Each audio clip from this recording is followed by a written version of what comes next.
Finance and Government Operations Committee, September 27, 2018 at 1 p.m.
All right, ladies and gentlemen, if we could ask the chamber to come to order, please.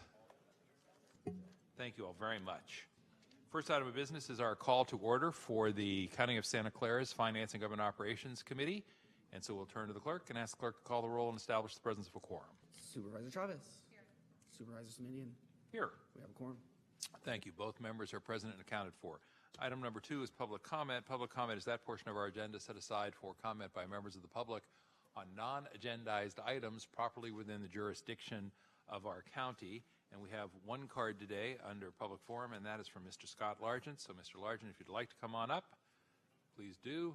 And as you know, we set aside 3 minutes for speakers under public comment.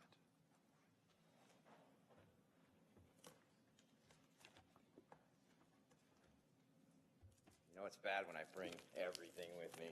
Get a little more organized with things. I have still been trying to get the police report from the day I was arrested out in front of family court. Since I'm on the no complaint calendar, that kind of starts tapping the brakes and prevents me from having a legal defense. I don't see why I'm not entitled to have a police report. They say I have to go through the channels of subpoenaing it. I have to utilize an attorney. So even though I'm an indigent client, it now becomes where I have to come out of pocket to fight and figure all this stuff out. I brought it up with Sylvia Perez. I just told her I believe that I should be entitled to have a police report. I believe that evidence should be preserved. I believe that chest cameras should be preserved. And then another real tricky thing about the arrest out in front of our Superior Court for using a kid's toy on a sidewalk is that the 2 people that are in here that were throwing out accusations that I was harassing people, turns out that one of these is a minors counsel through our county, and then of all things, my ex is now represented by this woman. So it kind of gets a little weird now. So the accuser that day that notified the courts and made it up the chain of command to Judge Lucas that ordered me to be arrested just seems really shady. So by getting that police report, I would be able to obtain that information. It would probably be good talking points in here just to show how the system turned its back on me. I keep asking Sylvia Perez to do something, and I think I should be entitled to a legal defense. It's just not happening. I am fortunate enough, I had my issues with Sheriff Smith over the years, but I am very, very lucky that she made it a fair playing field. And all she did was drop a charge and release me out of jail and let me defend myself over there. If I would have been stuck in there, I would have lost my visit, okay? And that would have derailed all that stuff. So I'm very fortunate that she did that, but now I got to dig a little deeper into this. And they're just not going to allow it to happen. So that's very strange. But Scott has resources now. Scott doesn't need Freedom of Information Act requests. Scott's got a lot of people on his side, and I can find all this information out myself, and I will. So I need to hold these people accountable. We also have some tricky things that our DA's office likes to do. They like to subpoena me for all the cases that I show up to now. They like to subpoena me, say I'm a witness, then they lie on the record to the judge saying that they contacted me, they emailed me. I mean, that's a load of crap. We also had another incident in court where a bailiff slammed me on the ground. This could have all been avoidable. I sit in our domestic violence councils. I find out that people are advocates. They're supposed to have some type of sticker, something to alert the court why they're in there. These failures of our judges and our attorneys out of our public defender's office starts to create all this liability for the county. They did this whole investigation about this officer when the judges and the attorneys should have been doing their job. So thank you. Thank you. Thank you. All right, let me check with the clerk to establish that there are no other speakers under public comment. There are not. That means we move forward to approve the consent calendar and any changes to the committee's agenda. Supervisor Chavez and members of the public and staff who are here, please bear with me because this is slightly unusual. At our prior meeting on September the 13th, we heard items 8 through 10 on today's agenda and had identified items 11 through 17 on today's agenda as consent calendar items. However, because we did not have a quorum of the committee because Supervisor Chavez was out of the building on other county business, we agreed we would continue these items to today's meeting and take action on them on consent. So if you are looking at today's agenda, again, items 8 through 10 were in fact heard at the last meeting, but as a committee of the whole, and items 11 through 17 were on consent. So what I'm going to ask now, Supervisor Chavez, is if you would be prepared to offer a motion to approve as our consent calendar today all of those items, which is 8 through 17. Motion by Chavez and without objection. And then just to clarify, again, without objection, we have an adjourn as item 18, but then we have some closed session items that we expect to be required to pull into closed session on. We will not formally adjourn until after we reconvene an open session for the closed session report.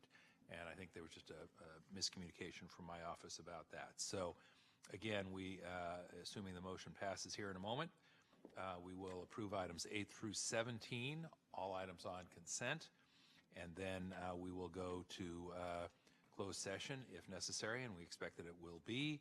We'll handle our closed session, we'll come back, we'll reconvene, we'll announce any reportable action, if there is any reportable action, and then we will adjourn, and that is the order of our agenda today. And Supervisor Chavez, what that means is we have items 4, 5, 6, and 7 remaining on our agenda per the published agenda under special agenda. Motion by Chavez, second by Simidian. I don't believe we have any comments. We do have a comment card for a subsequent item, and I have that card. Without objection and hearing none, approved unanimously. Thank you very much. That means that if you are here today only for items 8 through 17, your item has just been dispensed with on the consent calendar. Thank you all very much. All right, then that takes us to item number 4, which is to receive the report from the Board of Supervisors Management Audit Division.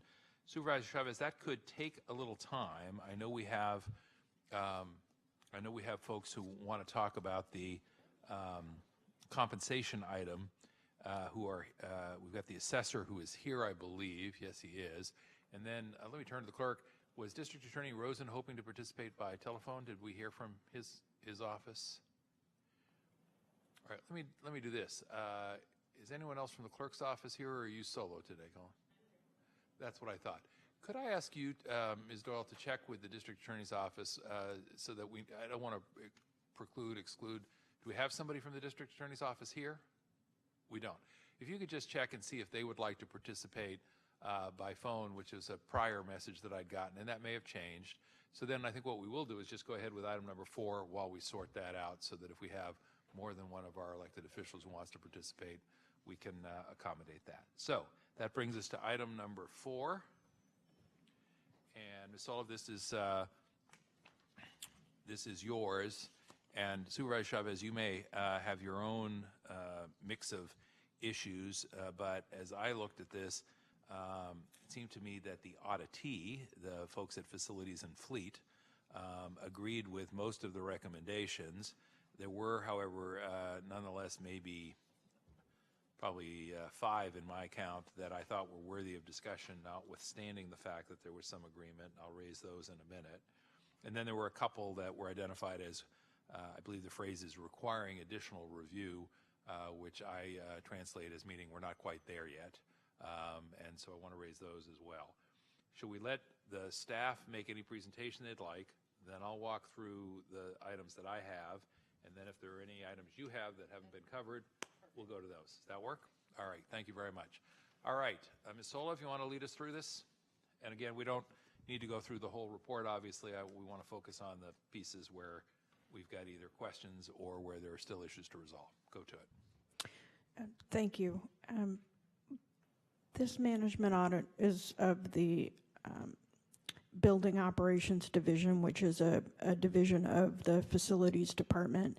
And we've had 7 findings, 29 recommendations. In general, these relate to a need for stronger controls around facility access, use of informal procurement processes, warehouse and inventory management, some weakness in customer service, including delays in the time that it takes to carry out work orders, poor communication with departments, and issues with MAC room alerts not being responded to. In addition, we identified poor quality of grounds maintenance and high vacancies in the trades classifications, and we have a variety of recommendations around these. I'm happy to go through additional discussion on any item that you would like to hear more about. Thank you. And I see you got a member of your team who's seated. If you'd introduce yourself just for the record. Good afternoon. My name's Gabe Cabrera. I work for Cheryl in the Management Audit Division, and I was the project manager on this audit. All right. And representing Facilities and Fleet. Dave Snow, Deputy Director of Facilities and Fleet. Thank you very much. Folks, I'm going to just march through these by number. And as I mentioned, there are a handful that I think just are worthy of some discussion, and then a couple where there appear to be some issues to resolve. I want to start with a recommendation that actually I think is directed at our Board of Supervisors, Ms. Sullivan. That's 1.3, which indicates that the Board of Supervisors should adopt a policy governing badge deactivation and destruction. And then also tangentially that relates to 1.4, which relates to ISD's hardware asset management system. Not to put too fine a point on it, but basically in reviewing all this, it appears that the audit found that there's really not a policy controlling badges for current or previous employees, and that since the whole point of having a badge system is to control who comes and goes, it kind of makes sense that there should be a policy or process in place on that.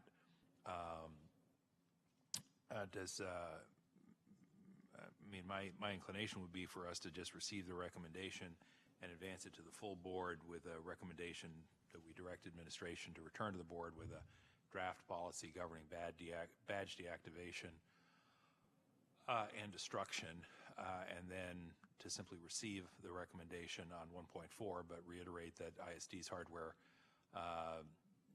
should be included in the board's new badge policy consistent with 1.3. Mr. Cabrera, does that get us to where we need to be in your judgment? I believe so. Ms. Soloff? Yes, sir. And Mr. Snow, any reason why we can't march down that path to a happy resolution? Not at all. Okay. Supervisor Chavez, I realize that we've just gotten some cards on item number 4, and I think what I'd like to do, since we have 2 of them, is just go ahead and take those before we take even preliminary action. But do you have any other thoughts or comments on this piece while I interrupt it? Okay, so I do have a card from Mr. Muirhead, and then I have a card from Mr. Largent. These both on item 4. Why don't we go ahead and take these now? Somebody can let Ms. Doyle know that I think that's our district attorney is making his way in the back of the room. Is it not? I can't see in the light. Yes, it is. All right, so she doesn't need to be calling him. So if somebody wants to let her know that. Mr. Muirhead, welcome. Thank you for being with us. What would you like us to know? Thank you, Chair. Good afternoon, supervisors and staff. For the record, my name is Doug Muirhead. I live in Morgan Hill. I have 2 comments on Section 6 of the report dealing with gardeners and integrated pest management program. First, there is no mention in your foundation documents of your 2002 ordinance which created the IPM program with the goal to reduce, if not eliminate, pesticides in county buildings and on county land. Secondly, the discussion of the relationship between the IPM manager and the gardeners leaves out what I believed was the communications channel we had established to connect the program with the departments, and that is a group called the Technical Advisory Committee, or TAG group, TAG, TAG. County roads, county parks, the hospital, and FAF all have assigned seats on that body, which meets several times a year. And the times that I have attended in the previous years, FAF was always present and never raised this particular issue of not being able to do their job because of this program. So I would think going forward, a good motto might be consult early and often. Thank you. Thank you. And then we have a card from Mr. Scott Largent as well. Mr. Largent, come on up. Hi, good afternoon, everybody. Scott Largent. From being down here so much, I always see work orders in different places where we're having issues and things need to be repaired. Just like that time the front door of the jail was broken for 9 months, and it had the caution things on it, and everybody gets to drive by that, and you just kind of wonder when things are going to get fixed. I believe the facilities and fleets works on things like that. Our front door out here was the same way, sinks, and what I would compare it to is like at the hospital, you know, they have the regular emergency room that I actually went in there about 2 weeks ago, and they had a clinic, you know, so when you don't really need to be in that ER, they got kind of like another area you can go, and they patch you up, and they do everything they need to do, and it's kind of, bam, gets you taken care of. Do we have anything like that? Because when we had a problem with our air conditioner, in the hallway they put like 10,000 buckets out there with water and everything. Over time, those buckets are going to fill up, they're going to fall on the ground, somebody's going to slip, they're going to crack their head. It's going to cost the county so much more money to deal with it that way. In the bathroom, when the sinks break and they start shooting water everywhere, it's like an ice skating rink. Is there like kind of a triage thing? I mean, I see people pushing around carts and doing repairs. How do we fix things right when they break? When it's right in front of everybody here. I consider that the best foot forward, and at this county building, we should repair things right away, and we should repair the front of that jail right away. And I don't know if you guys handle the courthouse over there, but that dilapidated dump over there, even those it's like the mirrors they have on top, like the tinting, that stuff's looked like crap for 25 years. And I'm out there bullhorning about it, and people are coming forward, they're like, my God, I thought the windows were broken for the last 20 years. These are simple, easy repairs, but people just don't pay attention to it. And I just think it's kind of sad. And you see those work orders everywhere around here. Sometimes I've seen them for 6 months sitting somewhere. So that's what I would do when I ran a business. I would repair things like that right away. So thank you. Thank you. I'm going to confirm with the clerk we have no other cards for this item, item 4. And what I'm going to do is go back to the order in which we were proceeding. We had talked about 1.3 and 1.4. And Supervisor Chavez, when it comes time for a motion, I'll entertain a motion to simply forward that item to the Board of Supervisors as indicated previously, if that's agreeable with you. Then moving on to items 3.1, this was a recommendation that Facilities and Fleet should establish and implement policies to ensure compliance with state law for contracts that should be bid formally and with board approval. And essentially, I don't sense that there's a disagreement here, Mr. Snow. I think the language I'm looking at is that Facilities and Fleet agrees with the audit recommendation stating it will, quote, continue to develop board contracts whenever possible and will provide written policies, end quote. I'm going to turn to Dr. Smith and Mr. Marquez here as well, but I think, and you know, correct me if I'm wrong, my impression is that folks were doing sort of small bids as possible when it was possible back in the days when we did not have the resources to have a more thoughtful program. And that what's happened is that over time that's become the norm rather than saying, all right, what are we going to do, acknowledging that that ends up totaling a significant sum, and that in order to comply with the state contract code, the public contract code, that we really do need to sort of do these as formal contracts rather than go. And I'm not, to be clear, I'm not making any suggestion anyone was trying to split the bids or any of that. I just think it was sort of ad hoc as a matter of financial necessity, and we're no longer in a place where we need to be doing things quite so ad hocly, if that is a phrase. So can we just talk a little bit about perhaps a more specific path towards making sure that we get these contracts to the board and know what they are, and that we're not essentially piecemealing them in a way that circumvents both the letter and the spirit of the public contract code. Dr. Smith, you want to weigh in on this? Yes, this is something that we in administration have been working on, and was one of the major reasons why we recommended the creation of the OCCM and have totally reformulated the procurement department and procurement processes. And you're right, basically during the lean times, this was a sort of the only way to get things done in an expeditious manner, and now we're changing the way we do it, looking at a central level much more acutely at issues. And so from an administrative perspective, we agree that we have a history of having problems, and we're changing that and making sure that as each contract comes before us in ARC, that we are confident that all those issues were addressed. So they're all going before OCCM first for approval, and if they don't get approved, then they'll go back to the department for review. Well, Ms. Soloff, my understanding is that in the ordinary course of events, following an audit like this, Facilities and Fleet's obliged to report back to the management auditor at 6-month, 9-month, and 1-year intervals. Am I remembering that correctly? All right. Well, I guess I'm going to say I appreciate the response of the county executive, and we'll probably just ask in a few minutes that we simply receive the recommendation, but sort of want to underscore that this is an area where we need to figure out how we up our game and get ourselves back to a better place. And I'm going to turn now to Supervisor Chavez. Thank you. I want to say that for items, the items below 3.2, 3.3, and 3.4, that I think that there are the issues that Dr. Smith raised that are really important in terms of aligning with internal policies.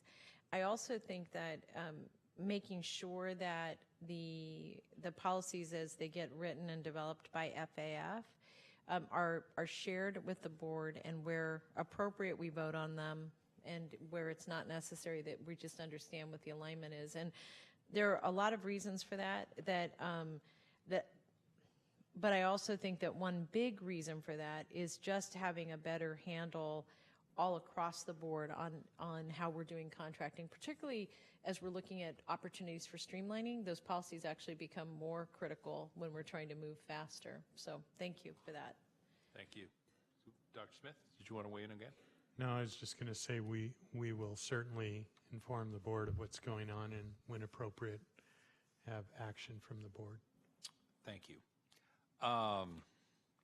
Moving forward all the way to items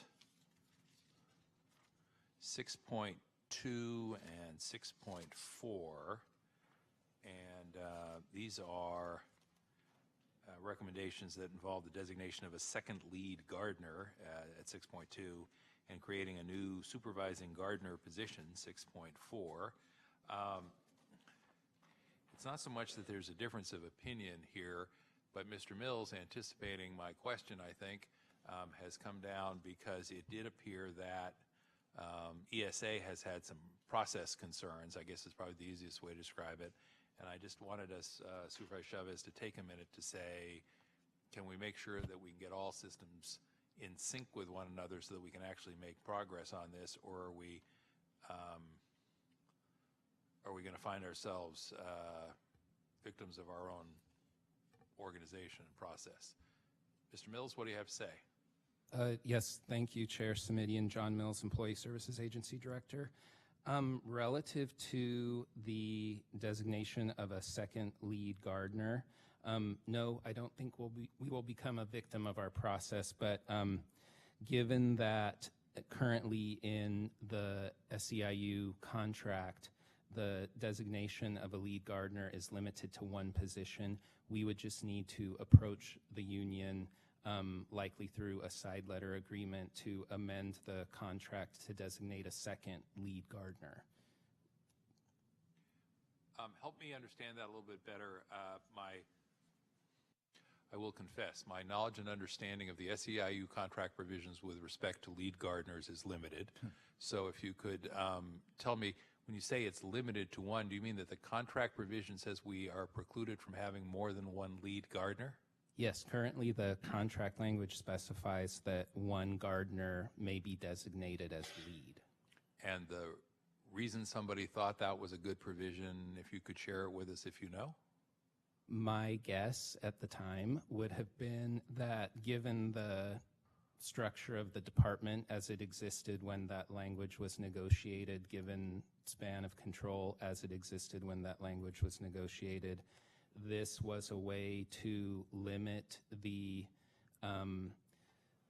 designation of lead compensation to more than one employee when it may not be necessary given the span of control that existed at that time. All right. but this is something you think you could work through a side letter, yes? Yes. Any other issues here in making all this work? No. Facilities and Fleet, any concerns you've got? None. I would just remind the committee that the full board approved that second lead differential as part of this annual budget. Thank you. And Management Audit, Mr. Cabrera, any additional comments or thoughts here? Just to point out to you that the structure of the gardeners and the way they work every day is two groups. And at the moment, currently, we have one lead leading one group and the other group leaderless. Okay. Well then, thank you. When the time comes here in a few minutes, I'll be asking that we simply receive the recommendations. But my recollection is, Mr. Mills, that and Ms. Olive, that the ESA audit is expected to be out in December of this year. Is that sounding right? Okay. Yes. And I'm hoping that as we go through that exercise as well, that we find ways to smooth out some of these issues as well. So we'll keep our fingers crossed on that one. Then this was the next item I wanted to speak to is item 6.5. And Supervisor Chavez, thank you. Please be chiming in here as need be. And I know you may have issues of your own. This is the push and shove between the IPM program and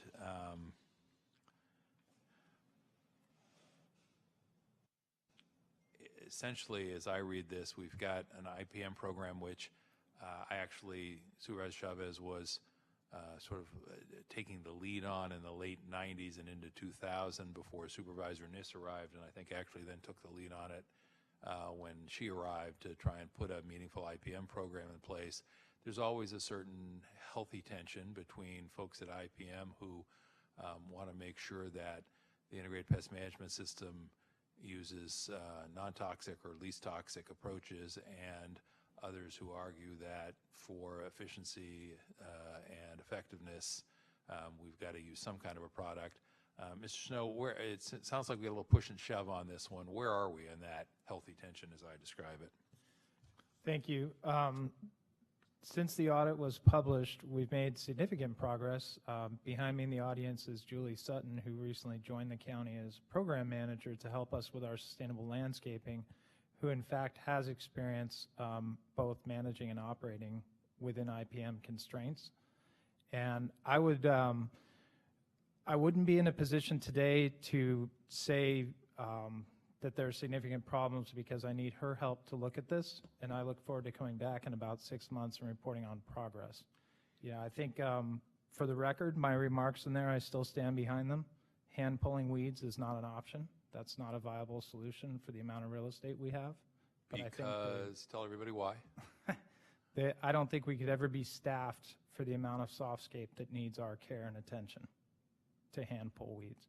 But I think Julie has some creative ideas, and she's just getting off running on the ground. And I think that when we come back in 6 months, we can have a more meaningful discussion. And help me connect some of the various exercises that are underway. We have a landscape needs assessment and a countywide tree inventory and needs assessment going forward, yes? Correct. And is that what you were referring to, or are you referring to something different and or additional? I'm also referring, in addition to those two issues, Julie's experience and how she can help us to sort of navigate the waters of alternatives that are out there.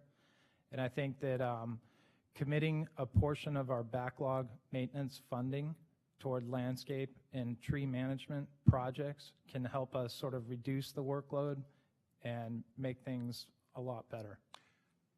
Great.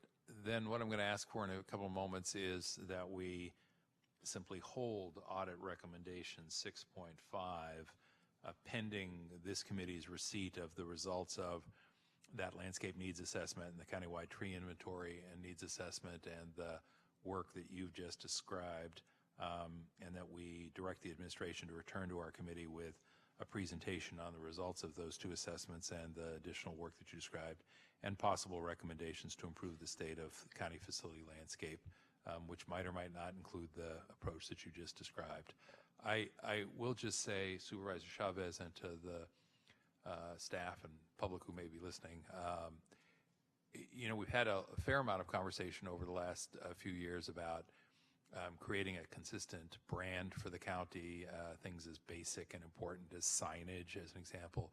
I don't think we want our brand to be Taj Mahal, but I don't think we want our brand to be untidy, unkempt, unprofessional either. So finding that sweet spot and figuring out how to do it, I think is going to be an interesting but important challenge, and I'm looking forward to seeing what you bring back to us in that regard. Okay. Then on recommendation 7.1, this is a recommendation where it looks to me like there may be a little bit of a difference of opinion, and again, you know, a healthy and important conversation to have. And this is around the establishment of an apprenticeship program for the trades. And as I look at the recommendations, Ms. Sullivan, Mr. Cabrera indicates that, if I understand this correctly, that Facilities and Fleet's overall vacancy rate is roughly 25%, but for the trades, the rate's even higher, and that for folks like carpenters and plumbers and HVAC mechanics, that the vacancy rates are, you know, 30, 35, 50% in some cases, which understandably means we're not well positioned. So the audit recommended that Facilities and Fleet work with ESA to establish an apprenticeship program to reduce that high vacancy rate. ESA, on the one hand, Mr. Mills, here I go, on the one hand sort of says we agree, but then on the other hand points out all the reasons why that's really not likely to work, would be the way I would summarize it. Is that would you like to clarify my assessment or correct it if need be? Yes. I wouldn't necessarily characterize it as reasons why it's not likely to work, but just more along the lines of managing expectations of outcomes. That was artfully put. And Supervisor Chavez is saying that she's not sure that, if I may quote you, says she's not sure what that means. And I think what it means is that you've raised issues of cost, about the limited number of folks who are in a position to supervise apprentices, if we get any. You know, I think if I remember correctly, suggesting that we may not see any results of an apprenticeship program for as long as 5 years by the nature of an apprenticeship program, and concerns about whether or not somebody who apprentices with us then stays with us. And so all of those things being top of mind, you're trying to manage our expectations. Is that a fair fleshing out of what you described? Yes, that's correct. And I think along those lines too, it's going to require a fair amount of effort up front to sort of establish the conditions that would be necessary to make a subsequent apprenticeship program successful. And was that code for higher wages? Not necessarily, Okay. but could be. Supervisor Chavez? So yes, on this one, I was going to weigh in on, kind of go back through a few things and give feedback overall, but let me just speak specifically on this one, is that my recommendation here would be to have a conversation between Mr. Snow and Mr. Mills and Mr. Beanie at the Building Trades Council. And I know, Gabe, that you started to reach out to them. But the thing that I think this creates an interesting opportunity for us on is that with the community workforce agreement, which we really haven't implemented, and I want to talk a little bit about that as well. One of the key components of the community workforce agreement is to get us to partner with institutions like VTA, and I'm forgetting the organization that we work with, but to try to get some non-traditional folks interested in these kinds of jobs, because really the problem here is so much bigger than the apprenticeship program. We have a high rate of vacancy across the 9 Bay Area counties because building is at a premium right now. But the one opportunity that we still have, I think, as an employer is to is to help people get through these processes more quickly. And really what that means is what's our connection to the actual pipeline. And after this got published, I had an opportunity to speak to Mr. Beanie, because I was actually talking to a number of organizations about the community workforce agreements to understand whether or not those community workforce agreements actually allowed us to address the pipeline. So on this one, what I would like to ask is for a little more digging in on options, because I really do agree that creating our own program feels a little long. It does feel long, and there are other institutions that are already up and going. And I just want to give one example. We were recently approached by the Center for Employment and Training to, because they are interested in offering some of the ongoing apprenticeship programming. You need to have a certain amount of class time with new technologies and new techniques. And they have, they're actually starting to open a school that will be open in the evening, and one where programs can be done online, which again creates an opportunity for us to hook people into being able to maintain those kinds of positions. So on this one, I'm not satisfied with any of what's on the table. I really want to encourage everybody to go back and have these conversations relative to policies that we already have, like the community workforce agreement in particular. That makes sense to you guys about why? Yes. And Supervisor Chavez, I had been inclined to simply receive this recommendation, forward it to the board, and ask our board to direct the administration to return with a report about the parameters of a county building trades council partnership to establish a trades apprenticeship program. But it sounds to me like you're suggesting there would be value in saying, yes, come back with such a report, but such a report also might include alternatives to or other options. Yeah.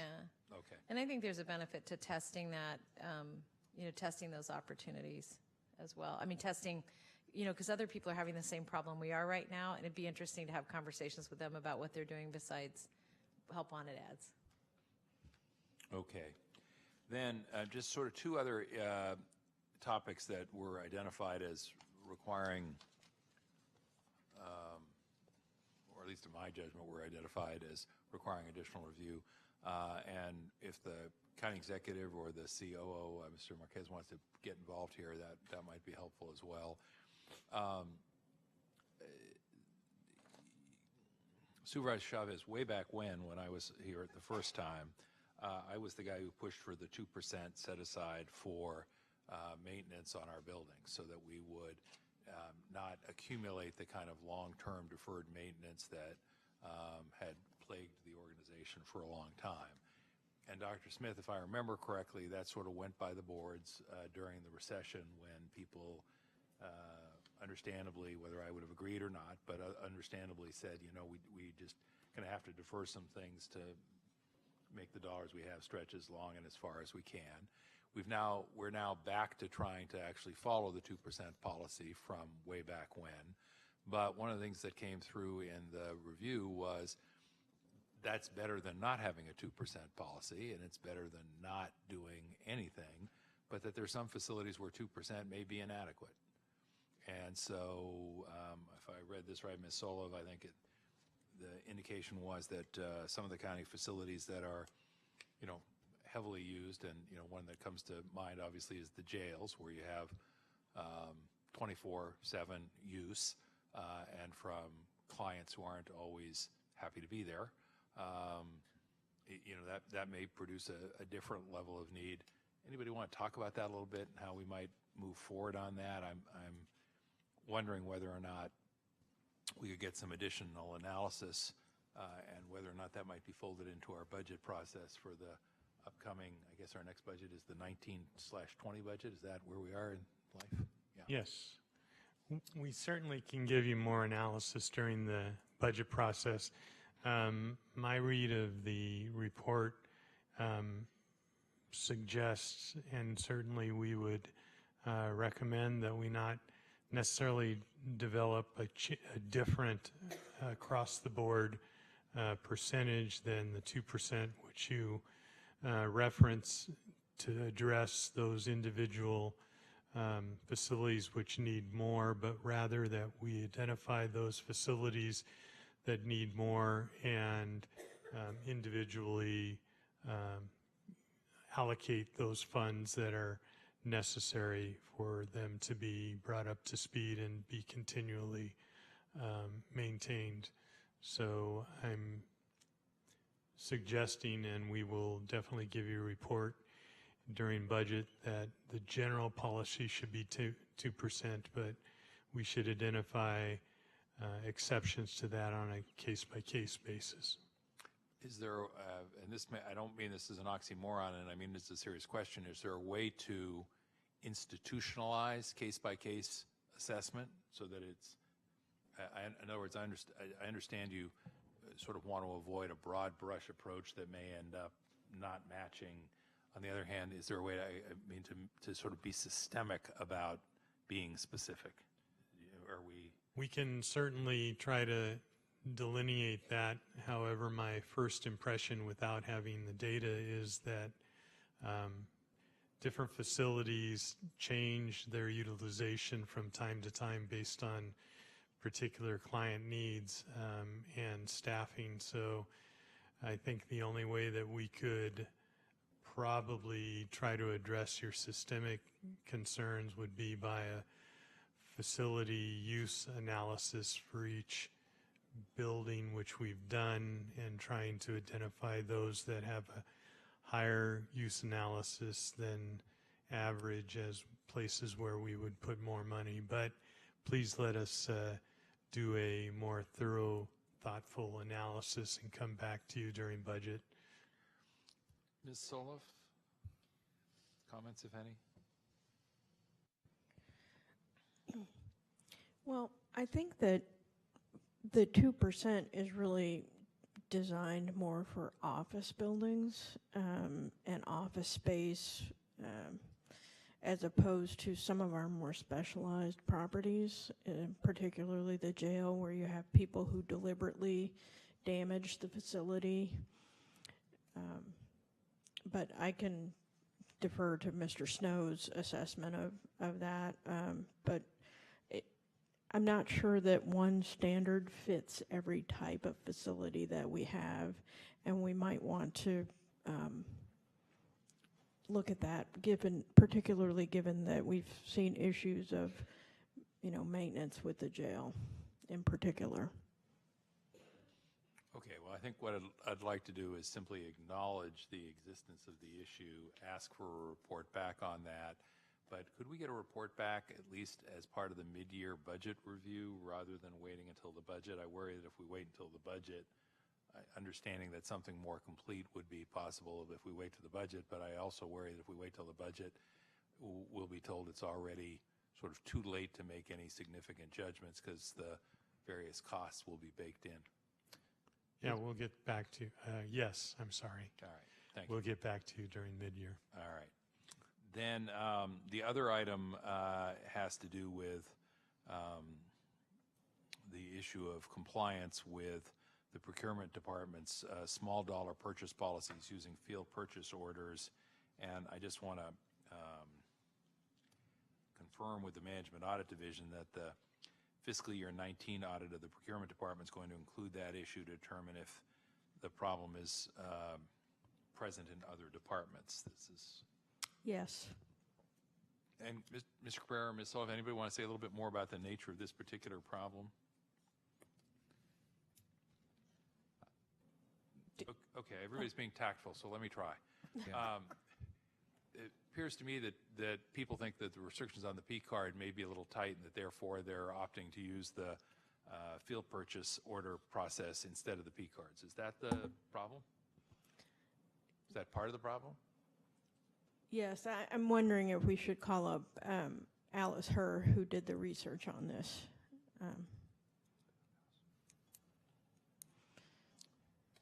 Just might mention that the majority of the purchase order purchases happen within fleets and facility and roads and airports. But report from. Thank you. Welcome, and if you'd tell us again who you are, please.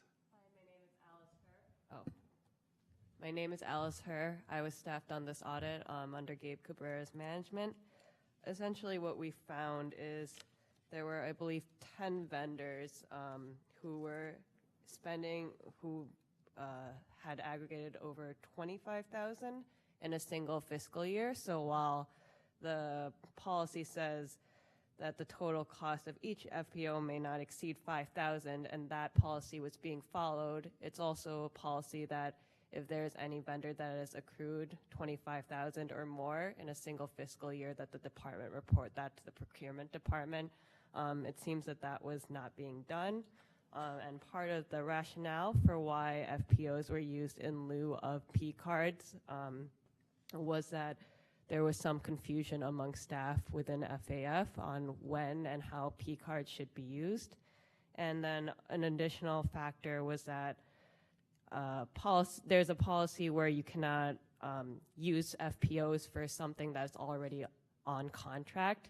But the reason why that was circumvented was sometimes they said there was an emergency wherein it was too difficult to procure whatever was needed on contract, and it was easier to just use a field purchase order and get those materials expedited, especially if a vendor is not in the area, the vendor on contract is not in the area, and there's a closer vendor where they can get the same parts in expedited fashion through FPOs. Well, let me ask the question this way. Are the, in the assessment of the Rose organization, our management audit team, are the policies for field purchase orders, are they policies themselves sufficient, or should they be revised? The policies themselves seemed to not be the issue in terms of the $25,000 limit. And then again, the $5,000 limit per purchase was being followed. So the issue here is making sure that people know what the policies are and then follow the policies? That could be a part of it. In terms of P card usage, because P cards are supposed to be the first method of purchase prior to field purchase orders, but another issue is how, especially for emergency items, the purchase of those items may be expedited if the P card process is too long, or if field purchase orders are sort of accruing to an amount that exceed the policy limit. All right. Well, I'm pleased to hear from the management audit, Ms. Soloff, that the fiscal year 19 audit will include this issue. And that's it for me, Supervisor Chavez. Are there issues that you would like to cover that I haven't already referenced, or where you haven't had a chance yet to weigh in? Thank you. A couple of things that I wanted to raise, and these are really, I think, more than anything else, going to be directed to Dr. Smith. One is that I do, Mr. Draper, and he's not here today to respond to this, but I just wanted to share a conversation I had with Mr. Draper that helped me think a little bit, or started to help me think a little bit differently about fleets and facilities. And one of the points he made was that fleets and facilities was and has been really focused on a very specific area of work, and it's been growing rather rapidly, and that the scope of work that me and others have sort of pushed on or wanted to give to fleets and facilities don't neatly fall under you. And one of those issues that he was talking about was when I initially asked for the assessment of all the properties that we owned, and what were we doing with them, and whose job was it to make sure that we were getting out of leases and purchasing, all of that stuff.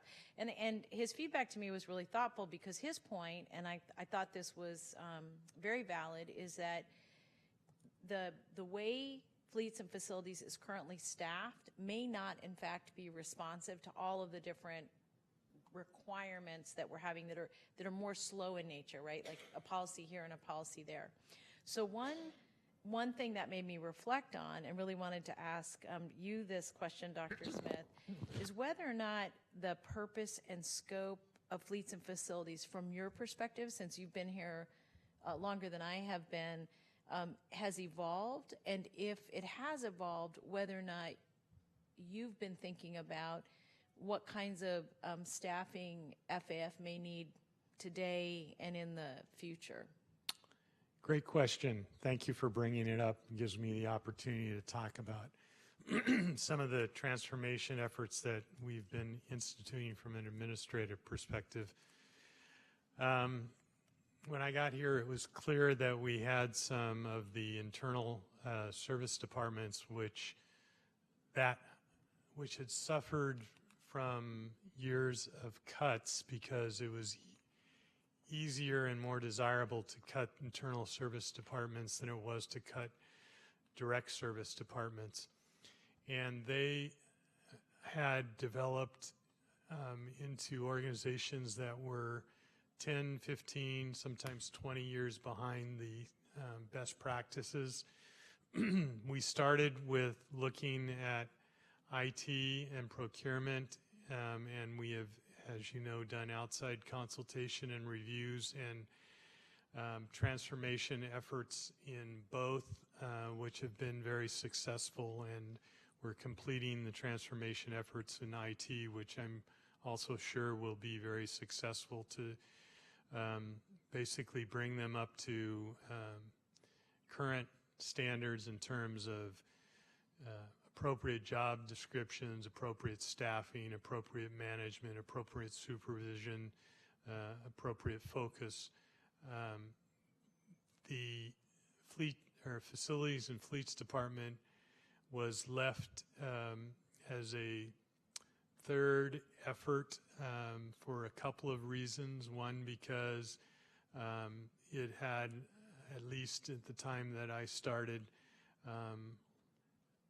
a less urgent need than the other two, because procurement and information technology are critical to the actual function of our organization and providing appropriate service to our clients, whereas facilities, although important, was less of a priority. On top of that, however, with the, shall I say, new board and new realities of Measure A and new desires from the board, the focus on facilities and fleets has become a much higher priority. So what I can tell you is that once we're done with ITCC and the transformation of IT, that facilities and fleets is next. Thank you for that. Has Fleets and Facilities participated in the Just Culture training that you've been doing? Yes, they have. And is that the whole organization or just the leadership of the organization? Well, I wouldn't say that every single member of the department has been involved in CLT efforts. They've all been introduced to Just Culture and the CLT efforts for transformation, but we will need to spread those efforts more dramatically into the facilities and fleets department on an individual by individual basis. One of the challenges with facilities and fleets, I've told this story too many times, but as you know, when I first got here, we had 22 different email systems for 14,000 employees, and there were about 2,000 who didn't even have a governmental email system. Many of those were in facility and fleets, so there was literally almost no way to communicate with a large majority of the employees in facilities and fleets. We've fixed that, but shall I say in a nice way that a large part of the department was unreachable. Mm-hmm. And so we had to fix that first before we could spread culture change communication through that department. So this leads me to two thoughts and a request. One is that I think whenever we do an audit like this, that one of the first things that should come back to the board is a work plan and a timeline. Because one of the challenges with saying that we're going to do a check-in at 6 months and a check-in at 9 months and a check-in at 12 months is it's hard to know what the priorities are based on that. And so if, for example, from the board's perspective, you know, the kind of key priority, and I'm just going to use this as an example, is the alignment of this department with the changes in work that are being done in procurement. As an example, then that tells the staff, and the staff can come back to us and say, this is what's realistic to do. Because one of the things I worry about with these is that we set an expectation that we're going to do a check-in that says that all things are as important, and we want to have them come back to us done. And then I think it's a back and forth about what people didn't get done versus us really being able to track progress. So that would be great. We would love that from an administrative perspective, so that in each audit report we can give you some idea of our priority setting and why. That would be perfect. And then if when this came back to us at its first 6 months, that those timelines were embedded with owners of the projects. And I just think that's really critical. And so that would be I'd like to make that as part of our motion. And the second thing that I appreciate, Dr. Smith, and I heard what you said, that's helpful to us as well. The second thing that I want to better understand is with IT, procurement, fleets and facilities, ESA, what's the other, are those the main 4 internal departments? Am I forgetting yes. someone? Well, unless you call finance and OBA and county executive internal service departments, which you could also. Yeah, I think with these 4, that one of the opportunities that I think really needs to be changed is we see those as internal customer organizations, the transparency and the partnerships that they have with the organization itself. And there are 2 parts to this. One, you have made the point to me over and over again that, and I don't mean this in a bad way, but you've said, I'll bring something up about ESA and you say, yeah, but the department, blah, blah, blah. Like that's how we go back and forth. And I think part of what we want to make sure of is that there's a concrete method for service provision between the institution and the service provider to the organization that is so transparent that we don't spend a lot of time on the he said, she said, but much more time on that, what's not working with the systems. Because I think what it puts us in a situation about doing, and I just want to use the 25% vacancy rate as a point. That vacancy rate, of course, will drive how timely the organization can be.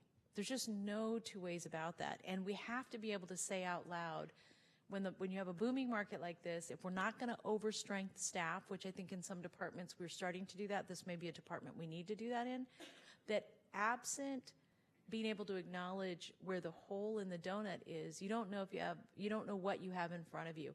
And you also can't say, okay, well, this may be an issue relative to the economy versus this is an issue relative to the way we're training people or the way we're onboarding people. There's just really no way to know that. So one request I would make is whether it's this audit or another audit, that we embed into all 4 of these departments and begin with one of them, taking a look at the best mechanisms for transparent communication and relationship so that we understand where to weigh in and where it's not necessary. Because I think that would it puts pressure on all the partners because it means that we have to be forthcoming about what's working and not working. But I think it keeps us from. We'll come back to the board with more discussion of that. I think that's obviously a great approach.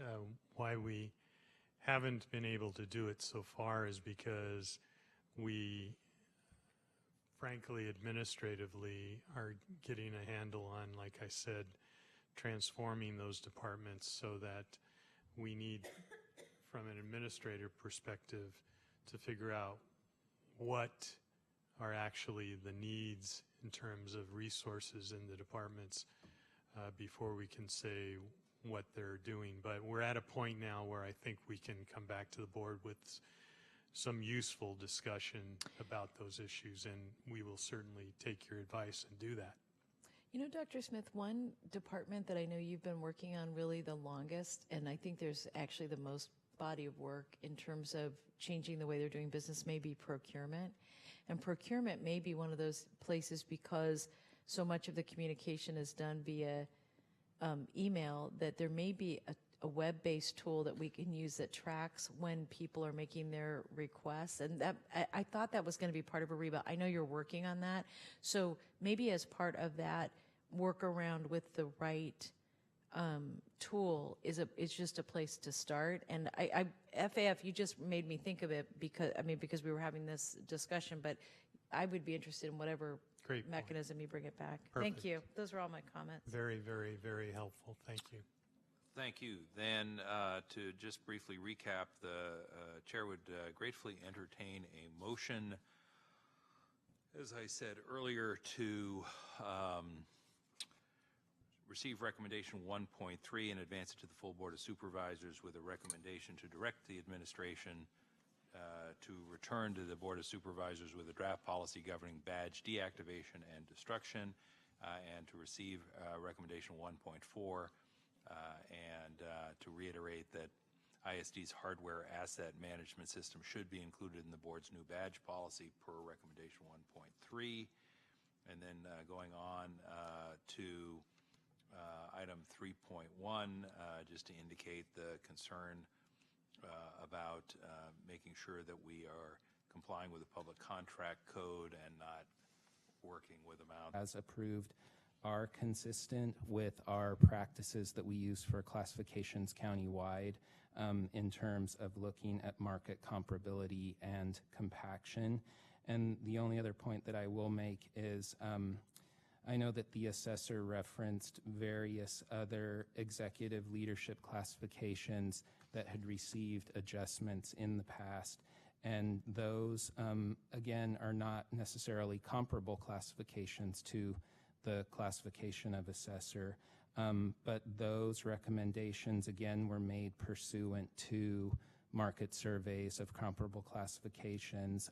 Some of them were pursuant to classification studies or reclassifications of existing incumbents. So there were processes that informed those recommendations as well. And for those classifications, as I said earlier, there's also a performance aspect to those, because those positions all go through an annual performance review process as well that isn't applicable to the elected officials. Thank you, Mr. Mills. The question I was focusing on, and I apologize because I just wasn't clear, is I think there was some concern about the cost of living issue that the district attorney raised and whether or not there was any response to that. Mr. Rosen, did I get that right? Yes, Supervisor Cortese requested an off-agenda item report related to that, and that's why I sent my memo to Mr. Mills. Never heard anything from Mr. Mills, and I never heard anything about an off-agenda report. So I guess I'd like to know if Mr. Mills prepared an off-agenda report about using cost of living indexes as directed by Supervisor Cortese. And as I think everybody knows, individual supervisors don't get to direct. They get to request. And so I think, Mr. Mills, if we don't know, it would be helpful to know, to go back to the meeting, which I believe was September 26th of 2017. Am I remembering the date correctly?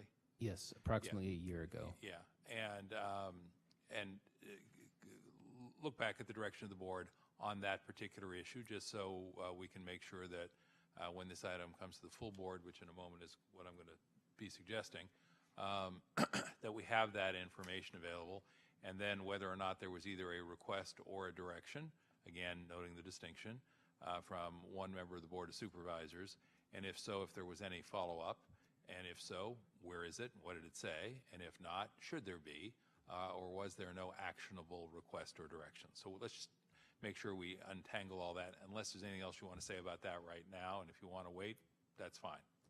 I'll proceed as you have recommended. Okay. And Mr. Rosen, does that at least satisfy you that the issue's out there to be addressed if and when we get to the full board with this? Yes, issue? Supervisor, because my practice when a member of the Board of Supervisors asks me something or requests something, generally I follow up on that. And I think that when members of the Board of Supervisors request county staff to do something, they generally follow up on that. So no, I understand that Supervisor Cortese was not directing ESA to do this, but was merely requesting. My point is, when you guys request something up there, we do it. Yeah, I also think that Mills's report is consistent with the current policy. I mean, so he's not making any judgments about this, but the current, what we object to is the current policy that has no provision whatsoever or criteria around any kind of performance. All of those salary increases that we saw on the screen have some component of merit or performance, I'm sure. I hope they do, at least. So everybody else in the county is compensated to some degree or another on basis of what they do. There are metrics galore all over the state for evaluating the performance of assessors. And I've given you those a lot of those most important metrics year after year that I've been here. So, you know, I understand the voters give us the ultimate performance evaluation every 4 years. In fact, the way we performed at the ballot box, we'd be getting very high performance evaluations and very high increases in compensation, I think. But at any rate, that's not really the point.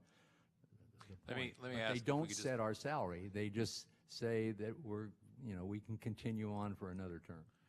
I want to be clear about the request, Mr. Mills, and it's a request since I'm parsing words today. I genuinely don't remember whether that did or didn't get incorporated. I genuinely don't remember whether it was a direction or a request. This is a year ago. We've been a lot of board hours since, and it apparently came from somebody else. And I honestly don't know what, if anything, ever came of that. So I'm simply suggesting that we get that matter tidied up, whatever the appropriate tidying up involves between now and the time this item comes to the board. What I'm going to request in a minute, and I don't know where my colleague will be on this, is that we simply forward this item to our full board without a recommendation. And what I'm going to do now is I'm going to turn to my colleague to find out what she thinks about that, and then I'm going to go to the county executive, who I notice is leaning in and has his light on as well. So let me start with you, Supervisor Chavez. Thank you. I do think it should go to the full board without a recommendation, and we can have this discussion with our colleagues. Now I'll turn to the county executive. Mr. President, I was merely going to add some process questions about the performance evaluation, since the elected officials are not technically employed in a reporting relationship with any members of the county. They are employed by the county, but they don't have a supervisor. If there was a desire to do a performance evaluation, it would have to be done in public rather than in private. Just want to clarify that. Not saying it can't be done, just want to clarify what forum it would happen in. Thank you. Now, we do have one speaker who has submitted a card. Mr. Largent, would you like to come on up?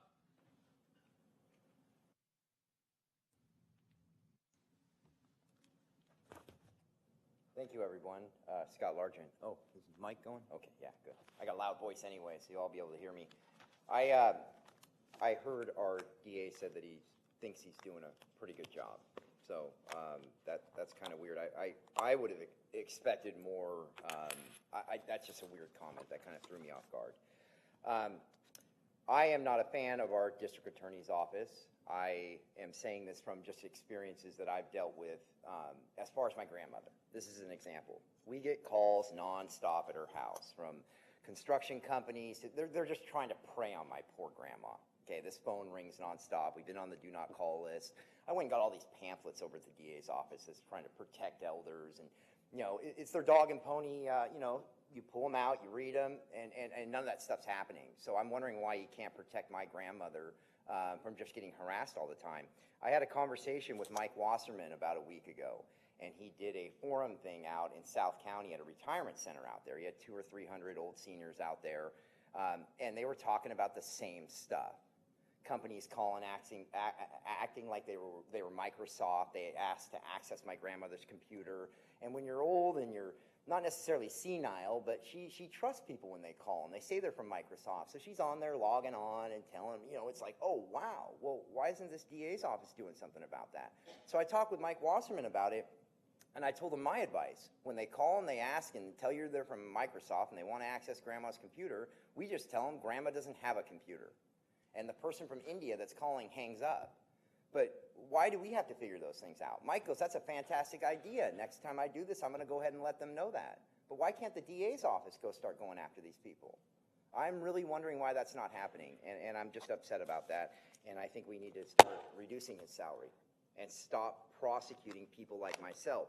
Because of my insults here today towards Jeff Rosen, he'll find a way to charge me with something or violating me on my drug diversion charges. It's sad. Let me just confirm with the clerk, I don't believe we have any other speakers on this item. Then at this point, Supervisor Chavez, if you're prepared to offer a motion to forward the item without recommendation to the full Board of Supervisors with direction to ESA to please provide clarification on the issue of cost of living per the previous discussion. We have a motion by Chavez, a second by Simidian. Before I say without objection it is approved, anybody else with the last word? If not, then without objection, the motion is approved.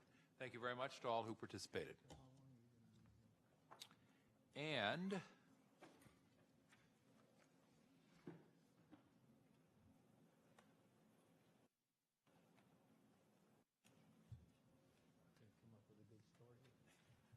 that takes us to item number 7. And as I mentioned earlier, we'll have that portion of the presentation in open and public session, which we can. And then if there are issues that require a closed session, we will recess to closed session and then come back, reconvene an open session, and make any announcements, if any there be, about actions taken, and then we will adjourn. So, who'd like to begin? Mr. Dietrich, are you the beginner of this conversation? Sure. Justin Dietrich, Chief Information Security Officer. Thank you. And also with us, just for the record, Shannon Boucher, Registrar of Voters. Matt Morellis, Assistant Registrar. thank you all. Mr. Dietrich, anything you can share with us and the public on item number 7 in an open public forum about a report regarding to county election and voting security and privacy? Just that our work continues to, once again, bolster any and every possible, cybersecurity protection we can for the Register of Voters, and continue our efforts in implementing those items. All right. And I believe we do have information that you provided which is appropriate for a closed session discussion, yes? Mm-hmm. So let me then turn to what is somewhat unusually numbered item number 19 for an announcement prior to our recess to closed session, and I believe I look to County Council for that. The committee will meet in closed session to discuss item number 20 as listed on the agenda for September 27, 2018 FGOC meeting.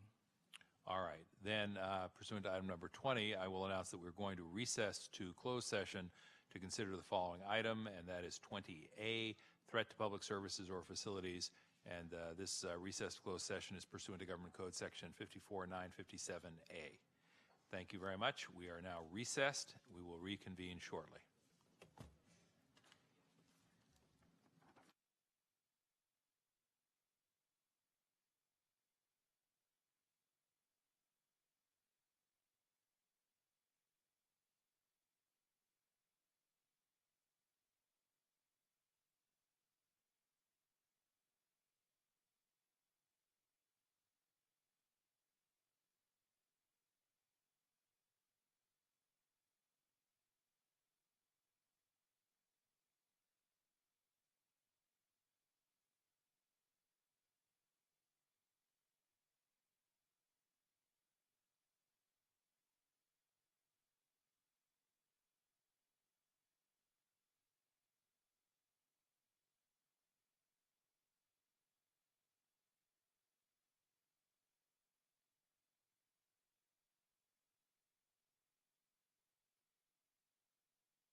Thank you all very much. We have been in closed session pursuant to item number 20 on our agenda. We are now reconvened in open session pursuant to item number 21 on our published agenda.